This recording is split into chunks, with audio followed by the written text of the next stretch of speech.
जय Hind Avon coaching classes में आपका स्वागत है। आवाज जा रही है एकदम प्रॉपर तरीके से। अब हम लोग फिर से एक नए सेशन की शुरुआत करते हैं। लगभग 5वें लेक्चर की तरफ हम लोग एंट्री मार चुके हैं और आप लोगों का तहे दिल से फिर से स्वागत करता है एवन कोचिंग क्लासेस संस्थान। और फिर से हम आपको एक छोटी सी जानकारी देना चाहते हैं कि ऑफलाइन क्लास और ऑनलाइन क्लास दोनों क्लासेस स्टार्ट हो गए हैं। ऑफलाइन क्लासेस में अभी क्या है कि सब हर एक क्लास में चल रही है, लेकिन ऑनलाइन क्लास में आप देख रहे होंगे कि सिर्फ आपका पर डे आपका वीडियो का ही जो बायो का ही क्लास चल पा रहा है। हालांकि हम लोग प्रयास कर रहे हैं कि आपका हर एक क्लास कुछ दिन के बाद आपका वीडियो मिलना शुरू हो जाएगा और ईमानदारी के साथ हम लोग फिर से लाइव आएंगे। यार ईमानदारी से हम लोग बहुत कुछ नया सीखेंगे। और आज फिर से एक नई क्यूरोसिटी होगी कि कल हम लोग परागण तक पढ़ लिए थे, कि कल हम लोग देखे थे कि सजातीय परागण क्या होते हैं और विजातीय परागण क्या होते हैं, और ये हम पूरी कहानी परागण का हम लोग पढ़ चुके थे। आज परागण के आगे भी बहुत सारी कहानियां हैं, उन कहानियों के बारे में हम लोग नए तरीके से सीखेंगे और ईमानदारी से सीखेंगे। अरे भाई, इतनी उम्मीद और इतने ट्रस्ट के साथ आप आए हुए हैं, तो मैं गारंटी के साथ कहता हूं कि आपकी ये उम्मीद बहुत, हम इस पूरे उम्मीद पर पूरा खरा उतरने का प्रयास करेंगे। फिर से आइए हम लोग नई शुरुआत करते हैं और फिर से लेक्चर नंबर 5 की तरफ हम लोग क्या कर चुके हैं, एंट्री मार चुके हैं। देखिए, आपको हम यहां तक पढ़ाए थे कि जो पुष्प होते हैं क्या कैसे परागण हो रहा था, यहां तक हो गया। लेकिन आज वहीं पे एक छोटा सा शब्द बाहर निकलकर आया हुआ है, जिसका नाम क्या रखा गया है कि स्वपरागण। कल ही करा दिए थे कि स्वपरागण के लिए क्या होता है और पर परागण के लिए आखिरकार क्या होता है। तो आज हम लोग क्या पढ़ेंगे कि स्वपरागण के लिए जो अनुकूलन होता है वही हम लोग अनुकूलन, जैसे हम लोग ऑटोगैमी हम लोग पीछे बोल रहे थे, जो ऑटोगैमी है इसके लिए क्या क्या अनुकूलन होता है हम लोग यही पढ़ेंगे। तो जब यही पढ़ेंगे तो सबसे पहली चीज ये जान लेते हैं कि जो ऑटोगैमी होते हैं, फ्लावर जितने भी होते हैं, वो सदैव उसमें क्या होते हैं, नर और मादा दोनों पाई जाती है। मतलब कि नर जनन अंग और मादा जनन अंग दोनों पाया जाता है। जब नर और मादा किसी पुष्प में दोनों पाए जाते हैं, तो हम आपको पीछे की वीडियो में बता चुके हैं कि ये सदैव क्या होते हैं, ये सदैव द्विलिंगी होते हैं।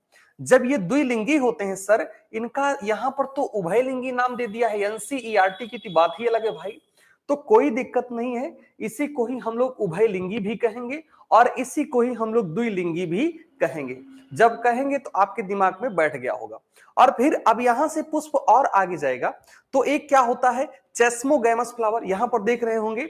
एक क्या होता है, चेस्मोगैमस फ्लावर होता है, और एक क्या होता है, क्लेस्टोगैमस फ्लावर होता है। आखिरकार क्लेस्टोगैमस फ्लावर होते कौन है? तो देखिए, चेस्मोगैमस फ्लावर जो होते हैं, चेस्मोगैमस के ऊपर अगर हम लोग जाएंगे तो इसमें आपके दिमाग में चल रहा होगा कि सर ऐसा पुष्प जो कली की अवस्था में रहता है। बहुत सारे पुष्प ऐसे होते हैं जो किस अवस्था में रहते हैं, कली की अवस्था में रहते हैं, उसे ही हम लोग चेस्मोगैमस फ्लावर कहते हैं। तो जब चेस्मोगैमस आ गया और दूसरे नंबर पर आपके दिमाग में चल रहा होगा कि सर क्लेस्टोगैमस तब किसे कहते हैं। तो क्लेस्टोगैमस तो भाई और अच्छे से समझना है कि क्लेस्टोगैमस ऐसा पुष्प जो कभी खिलता ही नहीं है, उसे ही हम लोग क्या कहते हैं। यहां पर देख रहे होंगे ना, ये दिख रहा है आपको, ऐसा पुष्प जो कभी खिलता ही नहीं है, उसे ही हम लोग क्या कहते हैं, क्लेस्टोगैमस कहते हैं। तो ये दो टॉपिक आपको यहां पर क्लियर हुआ होगा। पहले नंबर पर क्या क्लियर हुआ है, चेस्मोगैमस, और दूसरे नंबर पर क्लेस्टोगैमस क्लियर हुआ है। तो क्लेस्टोगैमस और चेस्मोगैमस हम लोग लिख भी देते हैं भाई, आपको दिक्कत ना हो। चेस्मोगैमस चेस्मोगैमस और क्लेस्टोगैमस, ये दोनों कहानी आपको समझ में आ गई होगी। तो ऐसा पुष्प हम लोग फिर से थोड़ा सा देखते हैं कि ऐसा पुष्प जो कली की अवस्था में दिखाई देते हैं वो सभी क्या होते हैं, चेस्मोगैमस होते हैं। और ऐसे पुष्प जो कभी खिलते ही नहीं हैं, वो सदैव बंद रहते हैं कली के अंदर, या पुष्प सदैव बंद रहते हैं, उन्हें हम लोग चेस्मोगैमस फ्लावर कहते हैं। तो जब चेस्मोगैमस और क्लेस्टोगैमस समझ में आया, तो आगे और अगर हम लोग समझेंगे, अब यहां पर स्वपरागण के लिए अनुकूलन में सबसे पहले नंबर पर यहां पर दिखाया भी गया है कि ये देखिए, इसमें दिखाया गया है कि ये पुष्प क्या होते हैं, सदैव उभयलिंगी होते हैं। पीछे हम लोग पढ़ के आए भाई, और ये कभी नहीं खिलते हैं। जैसे पहले नंबर पर ऐसा कौन सा पुष्प हो सकता है? पहले नंबर पर कार्मेलिन होता है और दूसरे नंबर पर क्या होता है? वियोला होता है।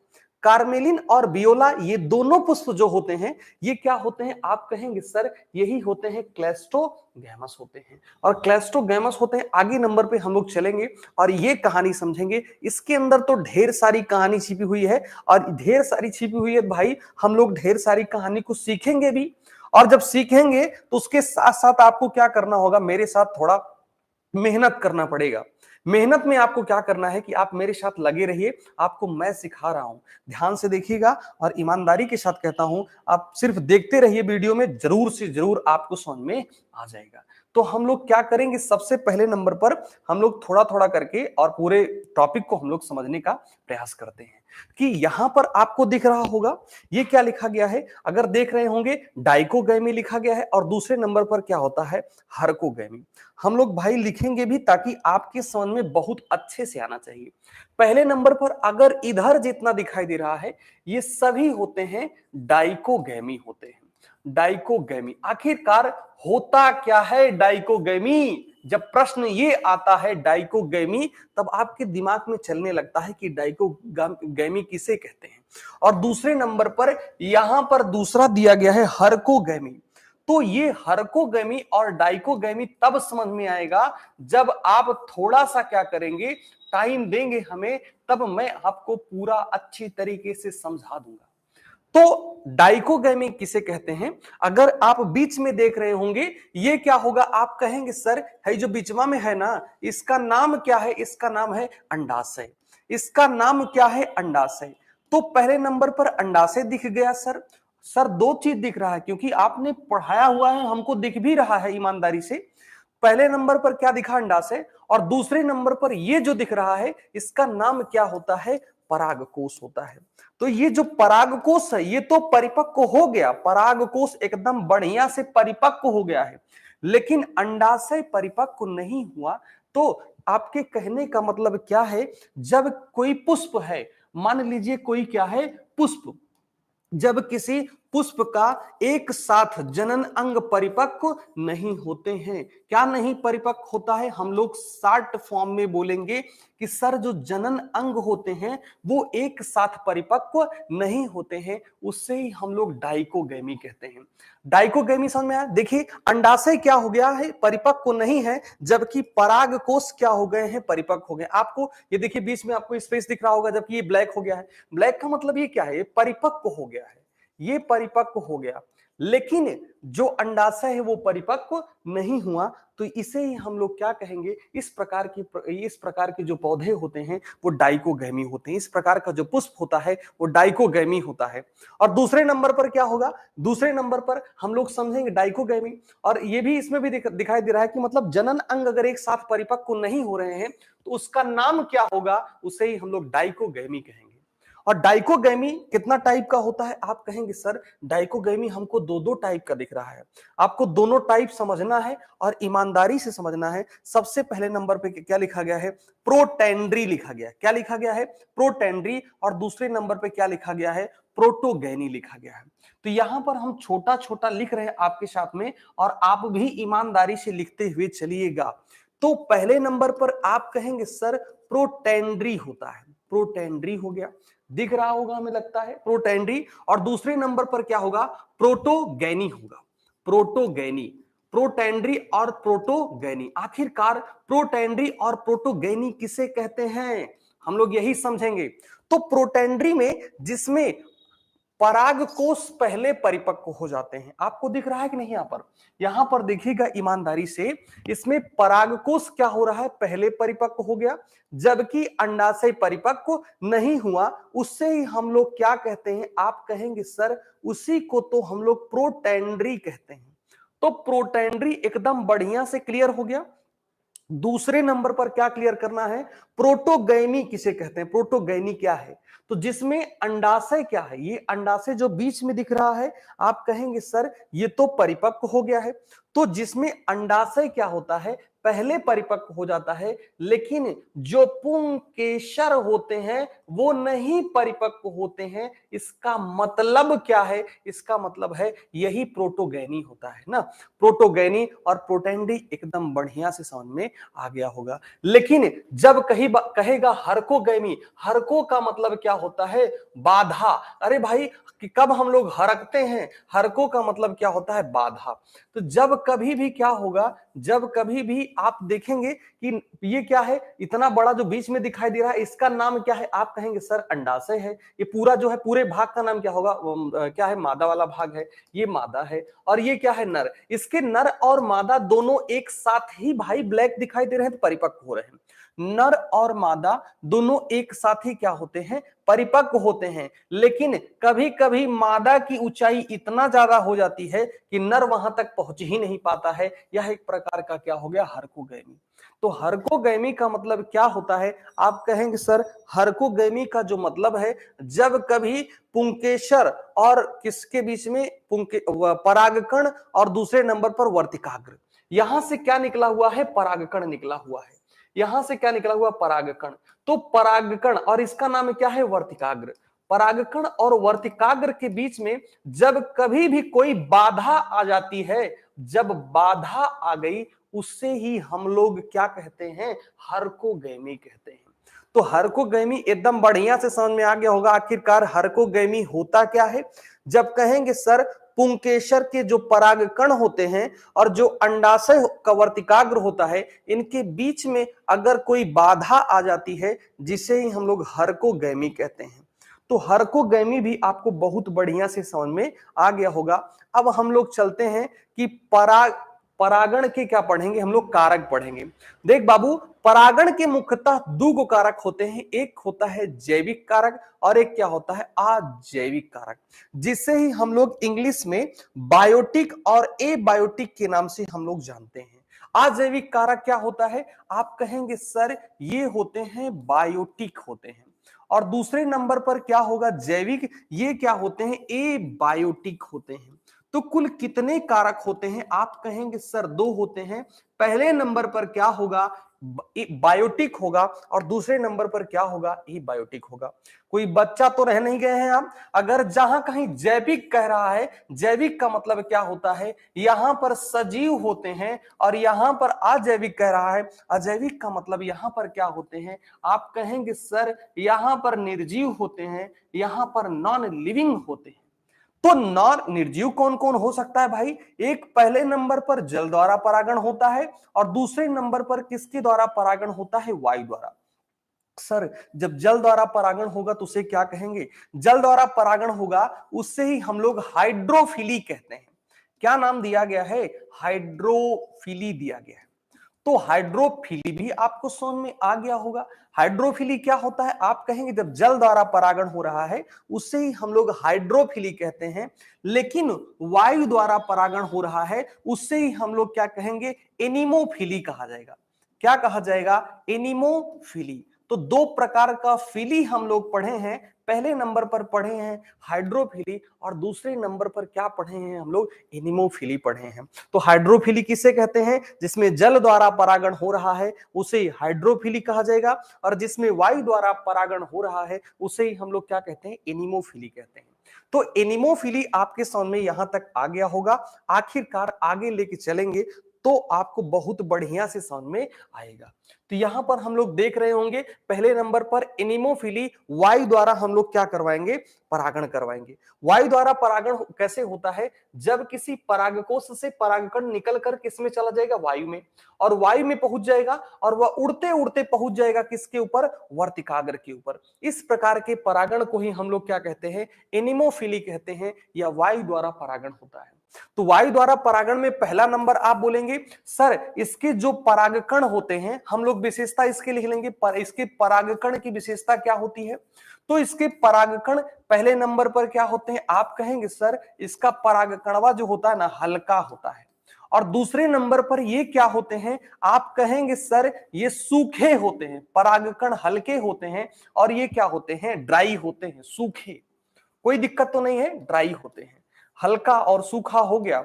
और तीसरे नंबर पर इनमें चिपचिपाहट नहीं होती है। अरे भाई एक बार में निगला हुआ है और कहीं पर थोड़ा सा भी चिपचिपाहट रहेगा तो नमी पाने के कारण भारी होगा और भारी होने के कारण यह पृथ्वी पर पुनः चला आएगा, इसलिए इसमें चिपचिपाहट नहीं होती है। ऐसे लिखेंगे, इसमें चिपचिपाहट नहीं होती। भाई एनसीईआरटी ने लिखा है तो हम लोग भी लिख देते हैं, इनमें चिपचिपाहट नहीं होती है, नहीं होती है, हो गया।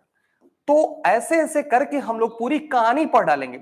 और फिर नेक्स्ट नंबर पे, चौथे नंबर पर, इसमें जो क्या होते हैं, परागकण होते हैं, वो बहुत मात्रा में बनते हैं ना, वो क्या होते हैं, अधिक मात्रा में बनते हैं। मतलब ढेर सारा परागकण इसमें क्या होता है, बनता है।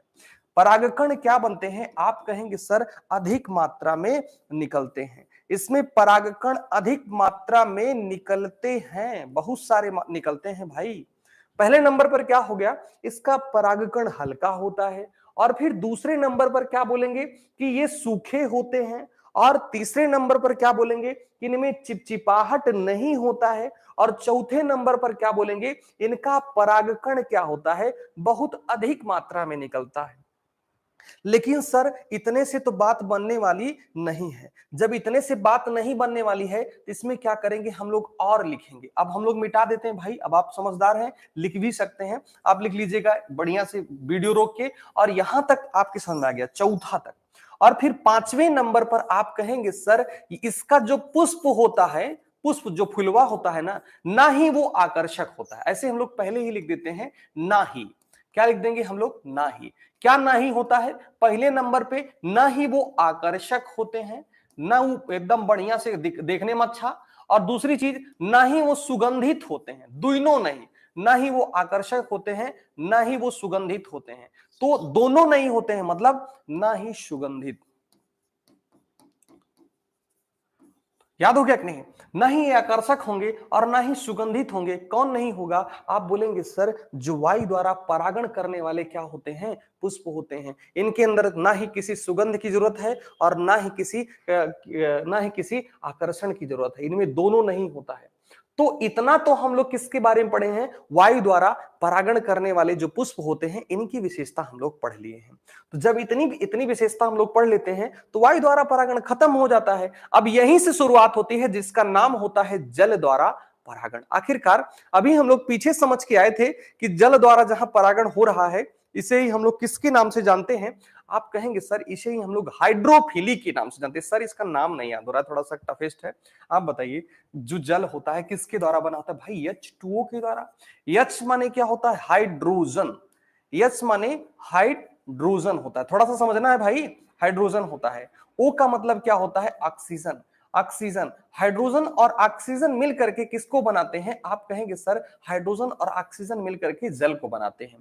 तो जल की चिकित्सा को ही हम लोग क्या कहते हैं, हाइड्रोपैथी कहा जाता है। थोड़ा सा हम आपको समझाते हैं, हाइड्रोपैथी किसे कहते हैं, जल की चिकित्सा को हाइड्रोपैथी कहा जाता है। लेकिन अगर कहीं पर हाइड्रो जैसा शब्द मिल रहा है तो आपको मेमोराइज करके रखना है, इसका मतलब ही होता है जल।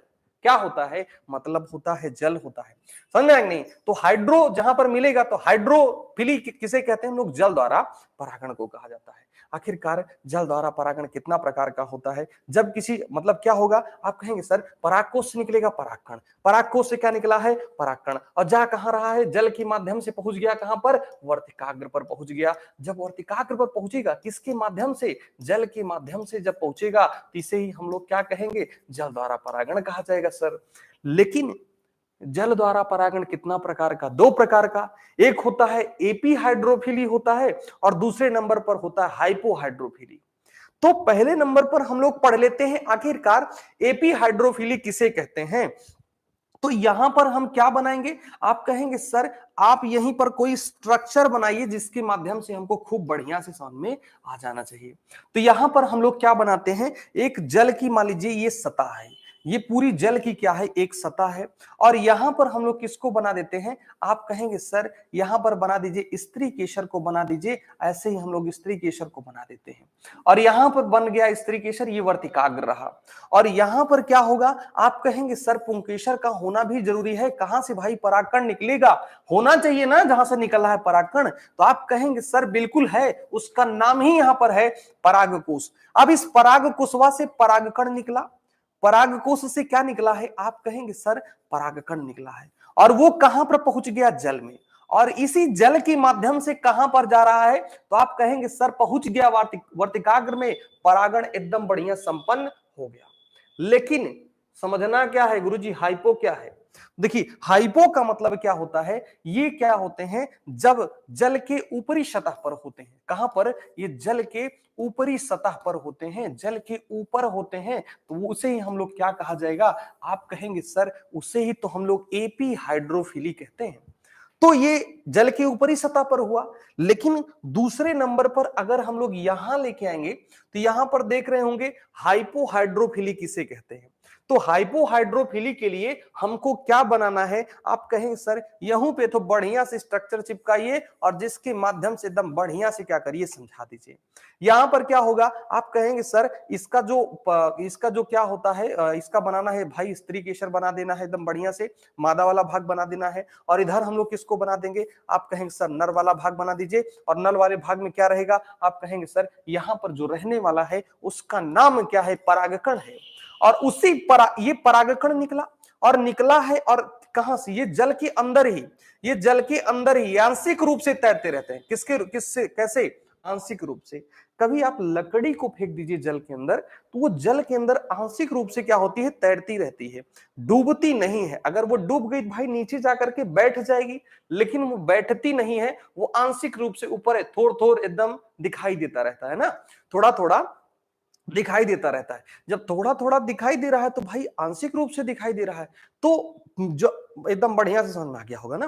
तो यहां पर हम लोग देख रहे होंगे, इसमें क्या हो रहा है, इसमें परागण की प्रक्रिया हो रही है। कहां पर हो रही है, आप कहेंगे सर हाइपोहाइड्रोफिली में होता है, जल के अंदर। कहां पर होगा, ये जल के अंदर होता है। तो अभी हम लोग पढ़ के आए हैं पीछे की तरफ, एक क्या होता है, जल के अंदर होता है, और एक क्या होता है, जल के बाहर होता है। तो हाइपोहाइड्रोफिली किसे, एपी हाइड्रोफिली किसे कहते हैं, जब क्या होता है, परागण जल के ऊपर होता है, उसे ही एपी हाइड्रोफिली कहते हैं। और दूसरे नंबर पर हाइपोहाइड्रोफिली किसे कहते हैं, जब परागण जल के अंदर होता है, उसे ही हम लोग क्या कहते हैं, आप कहेंगे सर हाइपोहाइड्रोफिली। अभी आप तुरंत बता करके आए हुए हैं। और फिर अब भाई यहां पर अगर हम लोग देख रहे होंगे, तो यहां पर हम लोग समझ रहे होंगे, थोड़ा सा जैविक घटक के ऊपर हम लोग एंट्री मारते हैं, और जैविक घटक को हम लोग एकदम आराम से समझते हैं। देखिए बाबू, हड़बड़ा के हम भी आपको बहुत तेजी से समझा सकते हैं, लेकिन समझ में आने वाला नहीं है। समझ में वही आएगा जो आपको एकदम आराम से क्या किया गया होगा, सिखाया गया होगा। प्रियांशु पांडे जी, ढेर सारा स्वागत है संस्थान में आपका। देखिए आप ईमानदारी से मैसेज करिए, एकदम कोई दिक्कत नहीं है, एकदम जुटे रहिए, ईमानदारी से सीखिए। देखिए यहां पर हम लोग क्या सीख रहे होंगे, सबसे पहले सजीव के ऊपर आते हैं। अच्छा भाई, सजीव के ऊपर आते हैं, इसमें क्या होंगे, जीवों द्वारा परागण होगा। किसके द्वारा होगा, आप कहेंगे सर जीवों के द्वारा परागण होगा। और यही जीवों के द्वारा परागण, ये कौन सा है, आप कहेंगे सर ये जैविक घटक है। और यहां पर हम लोग पहुंचते हैं जैविक घटक के पास और पूरी कहानी पढ़ लेते हैं। सबसे पहले नंबर क्या होगा, जूफिली होगा।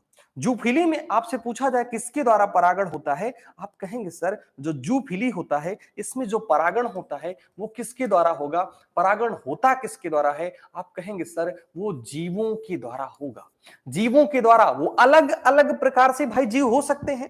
यहां पर देखेंगे एंटेमोफिली, यहां पर देखेंगे एंटेमोफिली, बाई इंसेक्ट के द्वारा अगर परागण हो रहा है तो एंटेमोफिली कहते हैं। और दूसरे नंबर पर क्या लिखा गया है, ऑर्निथोफिली लिखा गया है। ऑर्निथोफिली बाई बर्ड के द्वारा हो रहा है तो उसे हम लोग क्या कहते हैं, ऑर्निथोफिली कहा जाता है।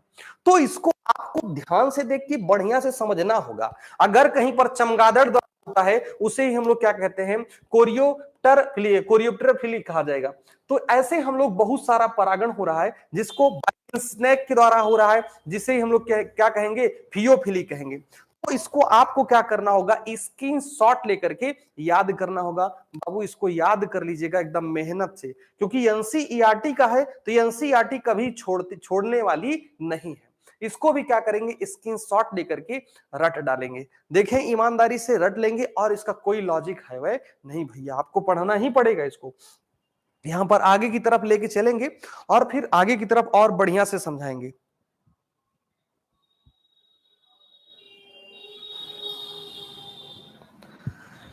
देखिए आगे की तरफ चलेंगे और आगे की तरफ एकदम ईमानदारी से बढ़िया से समझाएंगे। बाबू देखिए कंपेयर कभी नहीं किया जाता है। हम आपका कमेंट एकदम बढ़िया से पढ़ रहे हैं, प्रियांशु पांडे जी और देखिए धर्मेंद्र निषाद भैया, एकदम आप तहे दिल से आपका मेरे संस्थान में ढेर सारा स्वागत है। देखिए बाबू कभी किसी के साथ कंपेयर करेंगे यार, क्या होता है ना कि थोड़ा सा उम्मीद टूटने लगता है, लेकिन बाबू थोड़ा मेहनत करेंगे यार, हम लोग बहुत मेहनत करेंगे। कभी सोचा नहीं, सब लोग सोचे नहीं होंगे कि क्या हो रहा है आखिरकार। देखिए हम बता तो रहे हैं, पहले ऑफलाइन से डायरेक्ट ऑनलाइन पे आना थोड़ा चैलेंज भरा होता है। और चैलेंज भाई हम लोगों का काम ही है, बचपन से चैलेंज को एक्सेप्ट किए हैं, तो आज हम लोगों के सामने चैलेंज होगा तो भाई और अच्छे से हम लोग एक्सेप्ट करेंगे। अब तो हम लोग बड़े ही हो गए हैं और जी जान लगा के मेहनत करेंगे, एकदम सब कुछ दिखा देंगे कि क्या सही है और क्या गलत है ना। मेहनत ईमानदारी से करना ही बहुत जायज होता है। और धर्मेंद्र एकदम जुटे रहिए यार, हम लोग बहुत कुछ सीखेंगे, बहुत कुछ सीखना है हम लोगों को।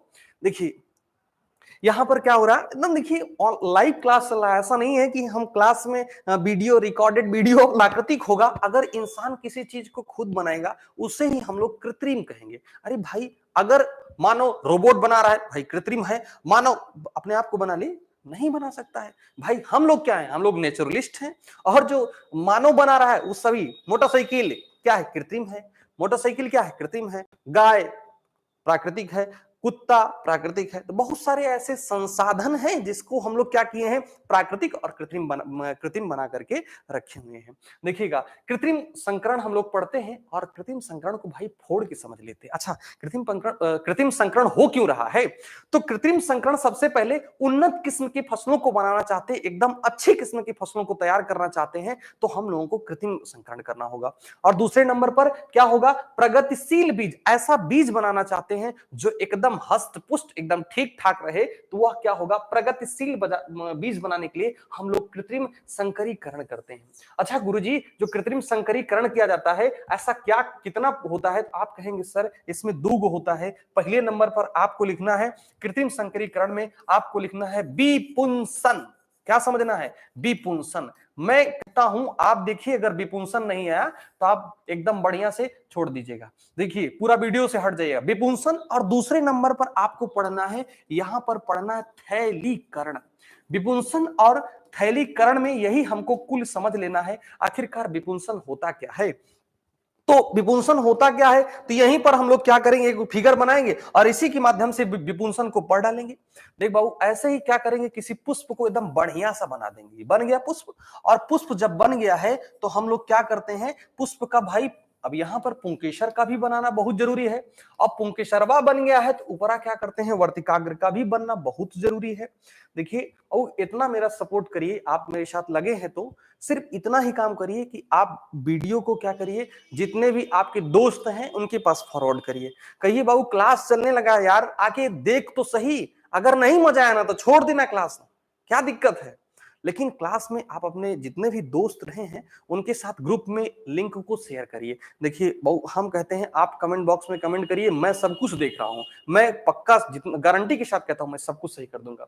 तो यहां पर हम लोग क्या करेंगे, आप कहेंगे सर इधरिया बन गया है, ये पूरा बना है, ये अंडप बन गया है, या हम लोग इसको कह सकते हैं ये क्या है, स्त्री केसर है। इधर पूरा स्त्री केसर है। और दूसरे नंबर पर क्या है, आप कहेंगे सर दूसरे नंबर स्त्री केसर हो गया और इधरिया क्या हो जाएगा, इधरिया कहेंगे आप पुंकेसर है। तो स्त्री केसर और दूसरे नंबर पर क्या है, आप कहेंगे सर पुंकेसरवा है। और जब पुंकेसर है तो यही तो हमको समझना ही है आखिरकार हो क्या रहा है। और तो हेडिंग तो नमो आपको याद ही करके रखना होगा। हेडिंग का नाम क्या था, आप कहेंगे सर हेडिंग का नाम है विपुंसन। विपुंसन, लेकिन विपुंसन की देखिए अपवाद तो रहा है भाई, इंग्लिश हिंदी मीडियम को बहुत बड़ा अपवाद रहा है। विपुंसन में अगर हम लोग देखेंगे इसको और क्या कहते हैं, तो इमैस्कुलेशन कहा जाता है। क्या कहते हैं? आप कहेंगे सर इससे ही हम लोग एमस्कुलेशन कहते हैं। तो एमस्कुलेशन भी कहते हैं और विपुंसन भी कहा जाता है। अब हम लोग परिभाषा समझते हैं और उस वादे को हम लोग समझेंगे। देखिए, जब किसी पुष्प के, देखिए किसको हम मिटा रहे हैं, जब किसी पुष्प के किसको मिटा दिया गया? पुंकेसर गया। जब किसी पुष्प के पुंकेसर को काट कर निकाल दिया जाता है, इस प्रकार की प्रक्रिया को ही हम लोग क्या कहते हैं? पुष्पासन कहते हैं। पुष्पासन आ गया कि नहीं? पुष्पासन एकदम बढ़िया से समझ में आ गया होगा कि पुष्पासन किसे कहते हैं। तो आप कहेंगे विपुंसन किसे कहते हैं? जब किसी पुष्प के, देखिए किसको काटा गया है, ये क्या है? रुकिए रुकिए बाबू एक मिनट, यहां पर देखिए इधरिया क्या है? आप कहेंगे सर इधरिया जो आप फिगरवा बनाए थे उसका नाम था पुष्पासन। पुष्पासन को जब किसी पुष्प के पुष्पासन को काट करके हम लोग निकाल देते हैं, किसको निकाल देते हैं? पुंकेसर को काट करके निकाल देते हैं, इसे ही हम लोग क्या कहते हैं? स्त्रीकेशन। बहुत सॉरी, थोड़ा सा हमें मिस्टेक हो रहा लग रहा है हमें, क्या है ना कि हम जल्दबाजी में थोड़ा गड़बड़ कर रहे हैं। ध्यान से देखिएगा, इधर जो है उसका नाम क्या है? आप कहेंगे सर इसका नाम पुंकेसर है, और काटा किसको गया है? पुंकेसर को। तो इस प्रकार की प्रक्रिया को ही विपुंसन कहते हैं। और दूसरे नंबर पर बैंगिंग या थैलीकरण क्या होता है? बैंगिंग या थैलीकरण को हम लोग यहीं पर क्या करेंगे? समझेंगे। ये क्या है? आप कहेंगे सर यही पुष्प है, और ये पुष्प का क्या है? ये स्त्री केसर वाला भाग है। स्त्री केसर वाला भाग है, यहां पर क्या बनेगा? आप कहेंगे सर पुंकेसर वाला भाग बनेगा। बैंगिंग या थैलीकरण आपको ईमानदारी से देखना है और समझ में आ जाएगा। देखिए, सबसे पहली चीज आप कहेंगे सर यहां पर क्या किया जाएगा? इधरिया हम लोग एक पहले नंबर पर लेते हैं पॉलीथीन, या कोई कोई कपड़ा ले लेते हैं। पहले नंबर पर क्या लिए हैं? आप कहें गुरुजी कोई कपड़ा ले लीजिए, और दूसरे नंबर पर क्या ले सकते हैं हम लोग? अब भाई झिल्ली तो कह नहीं सकते हैं, हम लोग बोलेंगे पॉलीथीन लेंगे। तो पॉलीथीन और कपड़ा को ले लिया गया है बाबू। क्या किया जाएगा आखिरकार? हम लोग पॉलीथीन और कपड़ा को, पॉलीथीन और कपड़ा को लेकर के अब क्या करेंगे? उठा के इसी कवर कर देंगे। किसको कवर कर दिया गया? आप कहेंगे सर या तो पुंकेसरवा को कवर कर दीजिए, या तो दूसरे नंबर पर किसको कर दीजिए? आप कहेंगे सर दूसरे नंबर पर वर्तिकाग्र को कवर कर दीजिए। दो चीजों को कवर कर दिया गया, चाहे वर्तिकाग्र को कर दे, चाहे हम लोग किसको कर दे? आप कहेंगे सर पुंकेसर को कवर कर दें। किसके माध्यम से ढका गया है? आप कहेंगे सर कपड़ा के माध्यम से या पॉलीथीन के माध्यम से। इस प्रकार की प्रक्रिया को बैंगिंग या थैली लगाना ही कहा जाता है। तो बैंगिंग और थैली लगाना भी आपको बहुत बढ़िया से समझ में आ गया होगा। नेक्स्ट नंबर पे हम लोग यहां पर लेके चलते हैं। थैंक यू यार, आप बहुत, प्रियांशु पांडे जी थैंक यू। देखिए, अब हम लोग परागण के बाद अब हम लोग क्या करेंगे? नेक्स्ट वीडियो में देखेंगे, क्योंकि अभी क्या है ना कि हम लोग अभी चेकिंग मोड पे चल रहा है सब कुछ, और धीरे धीरे करके अब लाइव आने का प्रयास कर रहे हैं। और अभी चेक किया जा रहा है कहीं ऐसा तो नहीं है कि वॉइस क्वालिटी के लिए कोई प्रॉब्लम हो या वीडियो क्वालिटी में कोई प्रॉब्लम हो, इसलिए हम लोग छोटे छोटे वीडियो के साथ अभी आ रहे हैं, और धीरे धीरे करके हम लोग बड़े वीडियो की तरफ एंट्री मारेंगे। और मिलते हैं नेक्स्ट क्लास में। आप लोग खुश रहिए, स्वस्थ रहिए और अच्छे से रहिए। मिलते हैं नेक्स्ट क्लास में, तब तक के लिए आपका जय हिंद।